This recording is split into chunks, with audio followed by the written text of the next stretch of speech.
오늘 소개된 이미 본문이 읽어졌는데 그 본문은 예수님께서 베드로의 장모가 열병이 걸렸는데 열병을 앓고 있는데 그 열병을 고쳐주신 그 사건을 기록하고 있는 그런 말씀이 되겠습니다. 베드로 장모의 병을 고치시는 그 장면이나 그 모습은 대단히 매우 아주 단순하게 기록되어져 있습니다. 예수님께서 백부장의 종이 앓고 있을 때 말씀으로 그 중풍병을 고쳐주시고 난 후에 이제 베드로의 집을 방문하게 된 거예요.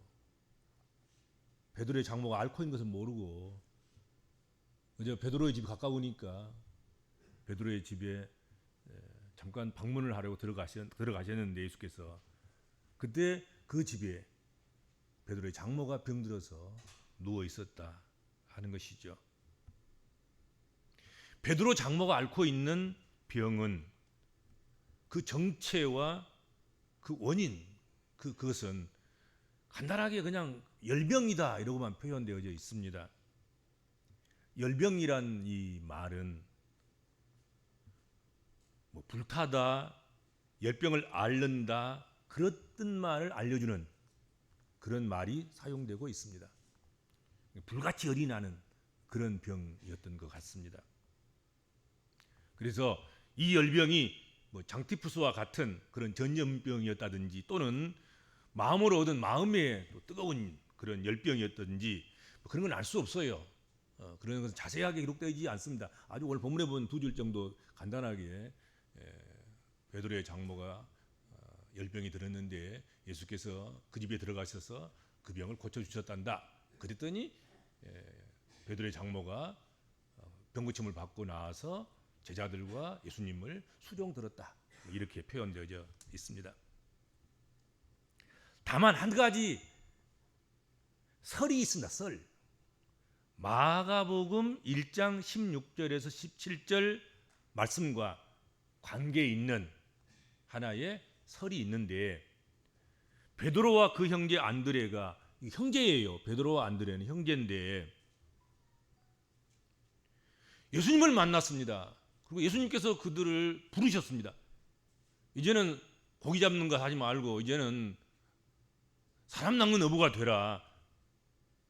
너는 나를 따르라. 그러자 그물을 버려두고 베드로와 안드레가 그냥 예수님 따라가 버린 거예요. 그렇죠? 한 집안의 생계를 책임지던 두 사람이 동시에 생업을 중단하고 예수라는 분을 따라서 집을 나가 버린 것. 이게 사건이에요. 이웃에 살고 있던 야고보와 요한도 형제인데 예수님을 따랐던 사건이 기록되어 있습니다. 그들에게 누가 있었습니까? 그래도 아버지가 있었습니다. 그러니까 두 형제가 떠나더라도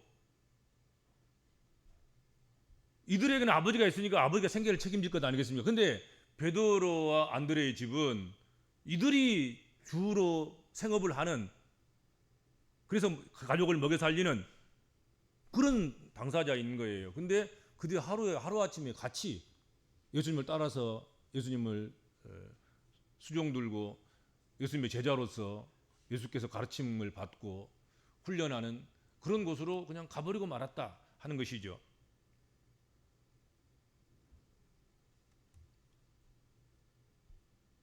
그러니까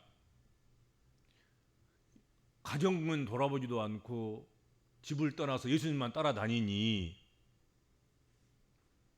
이게 집안 어른으로 볼 때 또 그것도 남자가 아닌 여인으로 장모가 생각할 때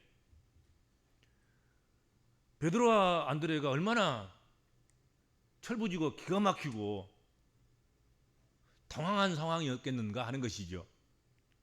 그래서 아마도 베드로의 장모가 열병이 났을 것이다. 그렇게 추측하는 설이 있는 거지요. 일리가 있는 거지요. 그렇죠. 뭐 여러분이라면 화병 안 나겠습니까?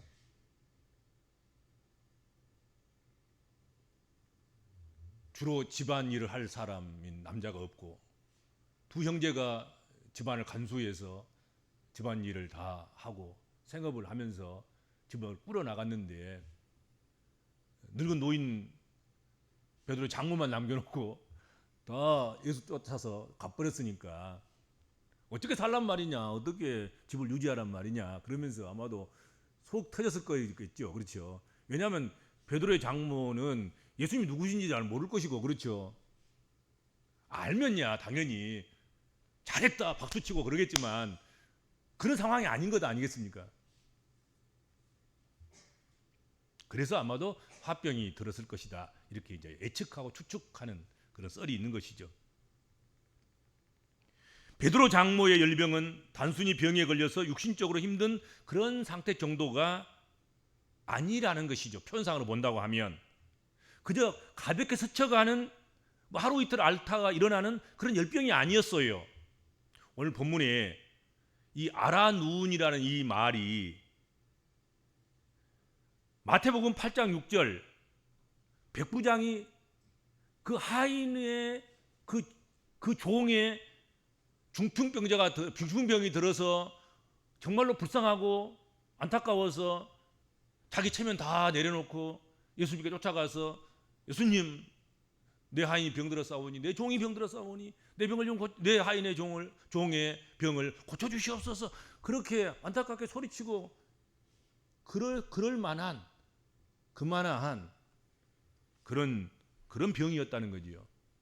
이게 그러니까 간단하게 뭐 열 좀 나고 하루 이틀을 시키면 나을 그런 병이 아닌 거예요. 베드로 장모의 열병은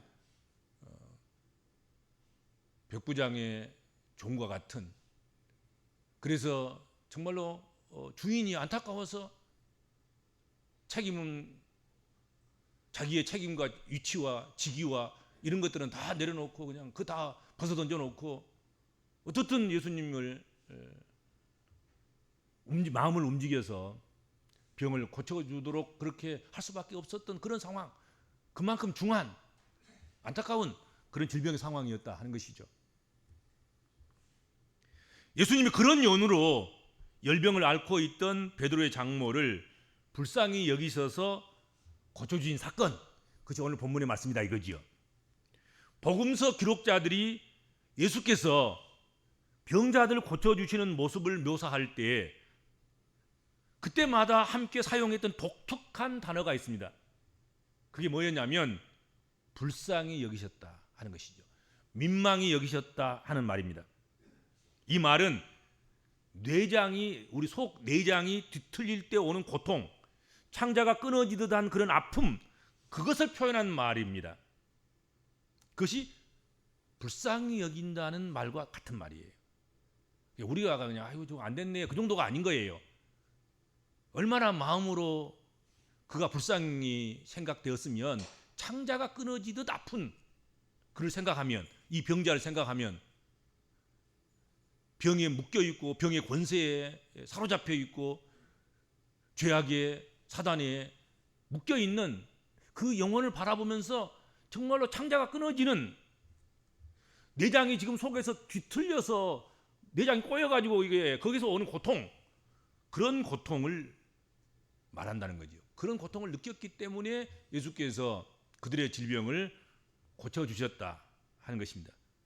즉 예수님은 질병의 권세, 죄의 권세에 매여 고통당하는 자기 백성들을 대신한 고통을 자기가 느끼면서 궁유를 베풀고자 하셨다 하는 것이죠.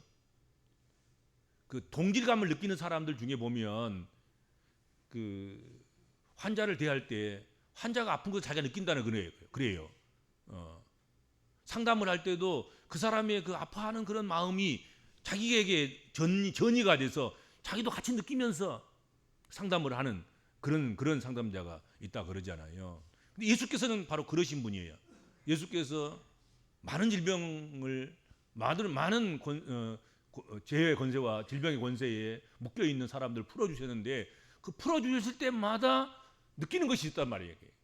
불쌍히 여기는 마음인 거예요. 창자가 와서 자기 창자가 꼬이고 또 자기 창자가 끊어지던 그런 아픔을 함께 느낀 거란 말이죠. 예수님께서는 베드로의 장모를 보시고 그와 같은 느낌을 받으셨다 하는 것이죠. 불쌍히 여기셨다 이거죠. 그래서 예수님께서는 베드로 장모를 고쳐주시는데 어떻게 고쳐주시냐면 제일 먼저는 첫 번째 한 일이 뭐였습니까? 아마도 예수님께서 베드로의 집을 그냥 지나쳐 가버렸으면 몰랐을 수도 있었을 거예요. 근데 베드로의 집에 들어가 보니까 베드로의 장모가 열병을 앓고 병상에 누워 있는 거예요. 그러니까 예수님이 집에 들어가신 거지요. 예수님이 들어가시면, 특별히 예수님께서 질병을 앓고 있는 사람의 집에 들어가시면 고침을 받는다 하는 것이죠. 예수님께서 심령에 들어가면 심령이, 예수님이 집에 들어갔으면 집이, 예수님이 직장에 들어가시면 직장이, 예수님이 나라와 민족에 들어가시면 그 나라와 민족이 고침을 받고 복음화되고 복을 받고 번영하고 그렇다 하는 것입니다.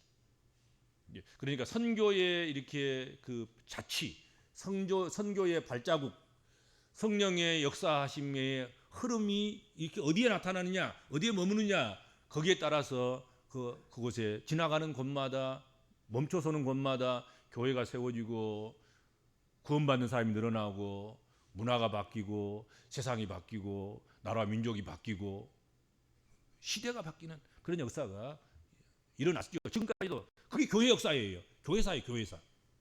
세상사는 교회사인 거예요.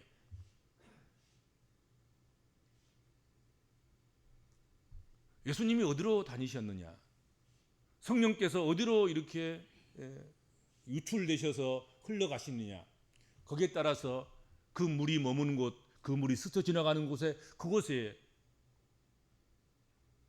시냇가에 심은 나무처럼 그렇게 믿음의 나무들이 심어지고 계절을 쫓아서 잎사귀가 푸르고 꽃이 피고 열매가 맺는 번영의 역사가 일어나게 된다 하는 것입니다. 집으로 들어가는 거예요. 그래서 집에 들어갔더니 그 집이 변화가 되는 거지요. 만약 예수님께 집에 안 들어갔으면 베드로의 장모가 고침을 받지 못했을 것이고 평생 죽을 때까지 베드로 원망하면서 어부인데도 불구하고 딸을 줘가지고 그래도 먹고 사는 것은 별 지장이 없을 것 갔을 것 같고 그 믿고 사이 삼았는데 어느 날 집 다 버리고 말이지, 마누라 버리고 장모 버리고 젊은 새파란 예수 따라가 버리고 뭐 그랬으니 평생 미워할 수도 있을 거 아니겠습니까? 근데 예수께서 그 집에 찾아가시니까 베드로 장모의 마음을 읽은 것이죠.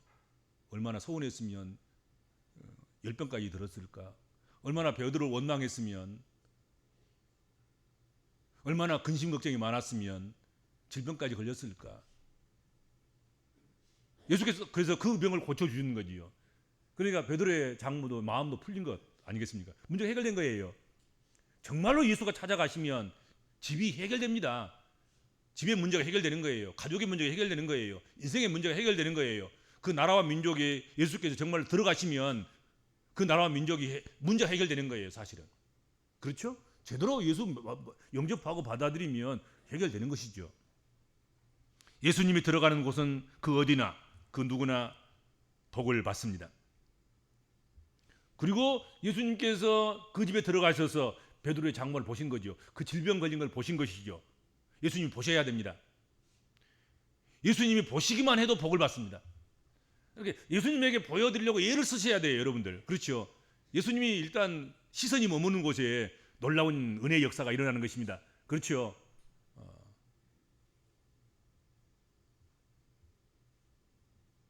그리고 그의 손을 만지시니, 오늘 본문에 보면 그의 손을 만지시니 열병이 떠나갔다. 오늘 15절에 그렇게 기록하고 있습니다. 마가복음에는 그 손을 붙잡고 일으키시니 열병이 떠나갔다. 베드로의 장모의 집에 들어가서 베드로의 장모의 손을 이렇게 잡아서 일으켜 세웠다는 거죠. 일으키시니 열병이 떠나갔다. 그렇게 표현되어 있고, 누가복음에는 열병을 나무랬다, 꾸짖으셨다. 열병아, 너 내 제자의 어머니를 누가 그렇게 괴롭힐 수가 있어? 꾸짖었다는 거지요. 그 영혼을 그렇게 괴롭히면 되겠어? 하고 꾸짖으시더니 병이 떠나갔다. 열병이 나갔다. 예수께서 꾸짖으신 거예요. 병마를 향해서 꾸짖으신 거죠. 그랬더니 병마가 떠나갔다. 그렇게 기록하고 있습니다. 그러니까 기록상에 보면은 공간복음서의 세 부분이 다 약간의 차이가 있어요. 근데 여러분, 진리의 진실성과는 아무 관계가 없어요. 진리의 진실성은 예수께서 베드로의 장모의 열병을 고쳐주셨다는 것이 진실성이에요. 그리고 손을 댄 것에 집중하면 댄 것이 중요한 것이고, 댔다가 잡아서 좀 끌어준 것인데 그 잡아 끌어준 것이 눈에 확 들어왔으면 그것이 또 좀 더 기록자가 생각할 때 저기 의미가 있구나. 또 손을 대시고 끌어 일으켜면서 한번 질병에 대해서 질병을 꾸짖으시는 그런 일이 있었지 않겠습니까? 그렇죠? 꾸짖으신 거죠. 꾸짖으신 것만 거기다가 키포인트를 맞추면, 집중하면 꾸짖으신 것, 그래, 꾸짖으시니까 질병이 무서워하고 또 도망갔구나, 이렇게 해석할 수 있는 것이죠. 진짜 중요한 건 뭐예요?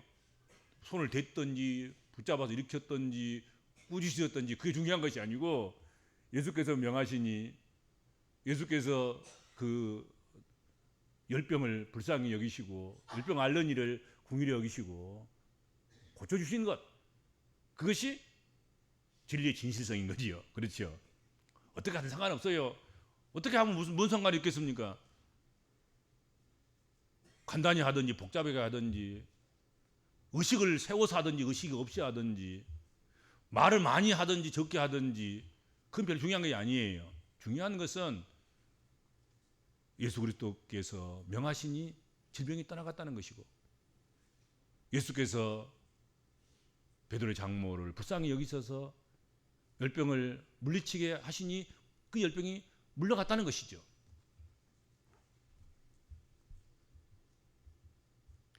예수께서 집에 들어가 보시고 손을 대시니 열병이 떠나갔습니다.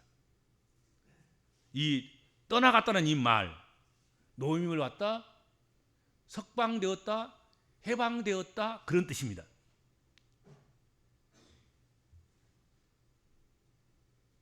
그러니까 이 표적이 의미하는 바, 그것은 예수 그리스도의 능력, 예수 그리스도의 보혈, 예수 그리스도의 십자가, 이것이 죄의 권세를 떠나가게 한다는 것이죠.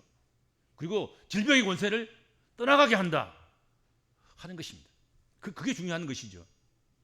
예수의 능력이 들어가면 다른 권세는 발발발 떨면서 떠나가게 되어 있는 거예요. 예수 그리스도의 능력이 그곳에 머무르면 다른 능력은 항복하는 거예요. 예수께서 베드로의 집에 들어가고 장모 곁에 계시니 열병의 권세가, 베드로의 장모를 올가매고 있는 그 죄악의 권세가, 그리고 미워하고 막 열병이 들 만큼 지금 막 베드로에 대해서 원망하고 뭐 이런 것들, 그런 것들이 예수께서 곁에 오시고 예수께서 그렇게 할 수밖에 없는 사정들을 이야기하시고, 저분이라면 내 사이가 쫓아다녀도 괜찮겠구나, 뭐 그러니까는 그냥 사르르 녹아버린 거죠. 그냥 그죠, 해결된 거죠. 그렇죠? 못된 것들은 다 떠나가고 예수가 그 안에 거하시는 놀라운 역사가 일어나게 된 것입니다. 예수님은 말씀만 하시기도 하시고, 터치하시기도 하시고, 잡아 일으키시기도 하시고, 병마를 꾸짖어 병을 고치기도 하십니다. 이렇게 해서 그 질병의 권세에서 노임받게 하시고 석방되도록, 해방되도록 하셨던 것입니다. 베드로의 장모가 고침을 받고 오늘 성경에 어떻게 했다고 성경 기록하고 있습니까? 열병이 떠나가고 여인이 베드로의 장모가 일어나서 예수께 수종들더라, 그렇게 표현되어 있습니다. 마태복음 8장 15절 말씀에 그렇게 되어 있죠. 열병이 떠나가고 여인이 일어나서 예수께 수종들었다. 예수께서 수종들었다는 이 말씀, 헬라어로 디아코네오가 사용되고 있습니다. 그 말은 섬기다, 봉사하다, 그런 말이에요. 수종들었단 말이 섬긴 거예요. 봉사한 거예요. 아니, 예수님 봉사하겠다고, 예수님 섬기겠다고 예수님 따라가 버린 자기 사이가 미워서 열병 들었는데 와서 예수께서 오셔서 자기 병을 고쳐주시고 예수가 누구신지를 알게 된 이 여인이 자기도 똑같이 지금 자기 사위처럼 하고 있는 거예요, 지금. 그렇죠? 그렇게 되는 거지요. 이것이 가치 있는 것. 이것이 삶의 이유. 이것이 삶의 목적. 이것이 인생이 해야 될 일이구나. 그걸 깨닫는 거예요. 모를 때는 모른 거야. 안 만났을 때는 모른 거야. 예수를 모르면, 하나님을 모르면 정말로 육신을 위해 세상 것 하는 것, 그것이 최고인 줄 알아요. 근데 예수를 알게 되고, 그래서 하나님을 알게 되고, 알면 알수록 하나님을 섬기는 일이야말로 최고의 가치이다. 육신의 일이 아니라 하나님의 일, 세상의 일이 아니라 하늘의 일이 가장 가치 있고 귀한 것이구나. 가정을 떠날 만큼 늙어 계시는 장모를 그냥 홀로 놔두고 떠나갈 수 있을 만큼 그 정도, 그보다 더 큰, 그래서 그런 일이구나. 하나님 섬기는 일이.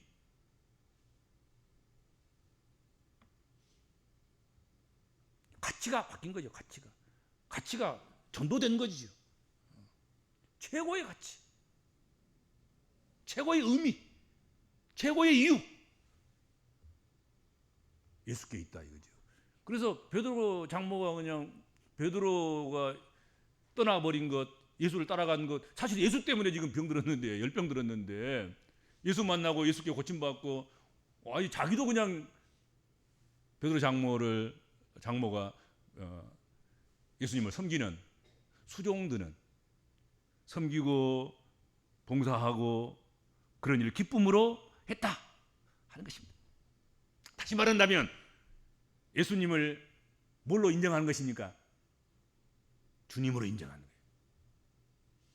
가정을 파탄내고 가정을 희생시키는 그런 분으로 지금까지 오해했는데, 내 사이를 바로 세우고 내 사이가 진짜 인생답게 살아가도록 가치를 불어넣어주고 그 일을 맡겨주신 분, 주님. 그래서 이제는 나까지도 병마를 고쳐주시고 은혜 받게 하시고 나의 주님이 되시는 그런 데까지 이제 가게 된 것입니다. 예수님께서 열병의 죽음에서 노임을 받게 하시니 그분을 주인으로 모시고 따르게 되는 것, 그것은 바로 십자가의 은혜일 것입니다. 예수님께서는 베드로의 장모를 고쳐주신 이후에 마태복음 8장 16절에 보면 저물매 사람들이 귀신 들린 자를 많이 데리고 예수께 오거늘 예수께서 말씀으로 귀신을 쫓아내시고 병든 자들을 다 고치시니, 그렇게 기록되어 있습니다. 그렇죠? 그리고 이렇게 하신 것은 17절, 이는 선지자 이사야를 통하여 하신 말씀에 우리의 연약한 것을 친히 담당하시고 병을 짊어지셨도다 함을 이루려 하심이었더라, 그렇게 기록되어 있습니다. 우리가 할 수 있는데 예수님이 대신하신 것이 아니라 우리가 할 수 없기 때문에, 죄인이 할 수 없기 때문에, 병마로 시달린 사람이 할 수 없기 때문에 예수님께서 대신하셨다 하는 것이죠. 이것이 바로 우리의 연약한 것을 친히 담당하시고 병을 짊어지셨도다 하는 뜻입니다. 우리가 할 수 없으니까 주님께서 짊어져 주신 거예요. 우리의 죄악, 우리가 갚을 수 없으면 주님께 짊어져 주시는 거예요. 그래서 우리가 어렵게 되는 거예요. 우리가 질병의 원세에서 해방될 수 없고 거기에 종로로 갈 수밖에 없는 우리들이기에 주님께서는 우리의 질병을 대신 알아주신 거예요. 앓고 계시는 거예요. 십자가에서 고통을 당하신 거예요. 십자가에 피를 흘리신 거죠. 그렇죠? 그러니까 단순한 병 고침이 목적이 아니라 말씀 성취가 목적인 거죠. 그렇게 이사야를 통해서 말씀하셨는데 바로 오늘 베드로의 장모를 고치시고, 그리고 해가 저물 때 몰려오는 귀신 들린 사람들, 각종 질병 들린 사람들을 고쳐주신 것, 그것은 이사야를 통해서 하신 말씀, 우리의 연약한 것을 친히 담당하시고 병을 짊어지셨도다 함을 이루려 하심이었는데, 그렇게 하셨다. 예수께서 그렇게 이루어 주셨다 하는 것이죠. 우리는 베드로와 장모와 같이 열병으로 누워 전혀 무력하고 쓸모없는 자와 같습니다. 저물매 예수께 데리고 온 귀신 들린 자와 병든 자가 바로 오늘 우리들의 모습일 것입니다.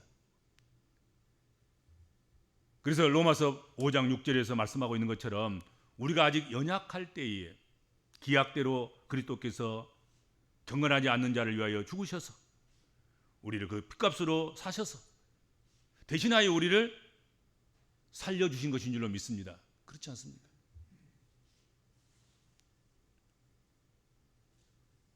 베드로 장모와 같고 저물 때 예수께 데리고 온 귀신 들린 자와 병든 자와 같은 우리들입니다. 우리가 뭐 대단하게 쓸모가 있고 가치가 있어서 우리를 제자 삼고 하나님의 자녀 삼으신 것이 아니라 쓸데없는 우리들을 그렇게 만나주시고 찾아와 주시고 우리를 고쳐주셔서 새롭게 해주셔서 우리를 가장 쓸모있는 하나님의 자녀들로, 주의 제자들로, 주의 일꾼으로 삼아주신 줄로 믿고 감사하면서 주께서 원하시는 일들을 감당해 나가는 성도 여러분들 되시기 바랍니다. 주님 은혜를 감사합니다.